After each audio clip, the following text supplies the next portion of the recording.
بسم اللہ الرحمن الرحیم۔ السلام علیکم۔ اگر تم موت کی رفتار کو دیکھ لیتے تو امیدوں سے نفرت کرتے اور کبھی ان کو پورا کرنے میں مصروف نہ ہوتے۔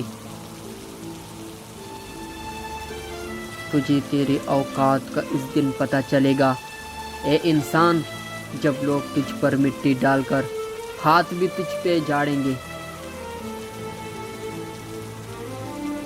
حضرت امام علی رضی اللہ نے فرمایا، مصیبت کے عالم میں بھی مطمئن نظر آؤ اور مشکلات کے باوجود خوشباش رہو۔ انسان سختیاں برداشت کی بغیر، غم سہے بغیر، تلخ طعنوں سے گزرے بغیر ایمان کی لذت کو چکھ ہی نہیں سکتا، اللہ کی قرب کو پا ہی نہیں سکتا۔ حضرت علی رضی اللہ نے فرمایا، تم اپنی نفس پر مسلط ہو جاؤ اور اسے گناہوں سے روکو تاکہ تم اسے اللہ کی اطاعت کی طرف آسان کر دو۔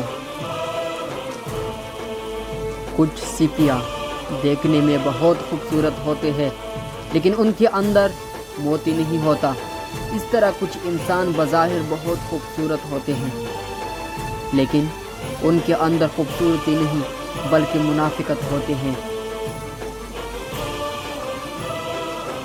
حضرت علی رضی اللہ نے فرمایا، خدا کی نزدیک کسی انسان کی عزت جتنی زیادہ ہوتی جاتی ہے، اس کا امتحان بھی اس قدر سخت ہوتا چلا جاتا ہے۔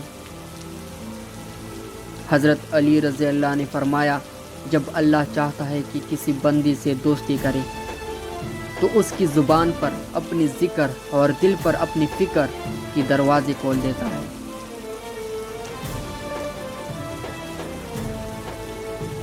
جب بھی دعا مانگو اپنی اوقات دے کر نہیں بلکہ اپنی رب کی شان دے کر مانگو۔ حضرت علی رضی اللہ نے فرمایا، پریشان نہ ہوا کرو، اللہ نے تمہارا مستقبل تمہاری سوچ سے بہتر لکھا ہوا ہے۔ جو مقدر لکھنے والا ذات ہے، اس کے پاس مقدر بدلنے کا بھی اختیار ہے۔ وَسَنَجْزِي الشَّاكِرِينَ، اور جو لوگ شکر گزار ہیں ان کو ہم جلد ہی ان کا اجر عطا کریں گے۔ اے اللہ، بے شک تو بڑا کریم ہے، ہم کو بھی اپنی شکر گزار بندوں میں شامل فرما لے، آمین۔ حضرت علی رضی اللہ نے فرمایا، جب دعا کرتے وقت تمہاری آنکھوں سے آنسو آنے لگے تو سمجھ جانا تمہاری دعا برگاہ الہی میں قبول ہو چکی ہے۔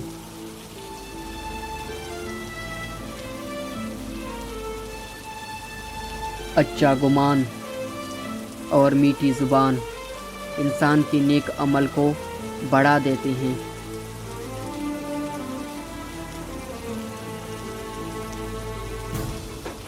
پردہ قید نہیں ہے، اسی خوبصورتی کو چھپانی ہے جو چھپانے کی لائق ہے، تاکہ اس خوبصورتی کو صرف وہی دیکھ سکے جو اسے دیکھنے کی لائق ہے۔ چیخ و پکار انسان کی وقار میں کمی کا باعث بنتی ہے۔ لوگوں کو اپنی خاموشی سے خوفزدہ کرنا سیکھو۔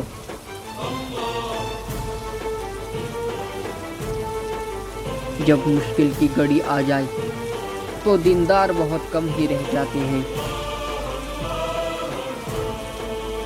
ایک ساتھ دو پرندے باندھے، اگرچہ اب ان کی چار پر ہے تب بھی وہ اڑ نہیں سکیں گے۔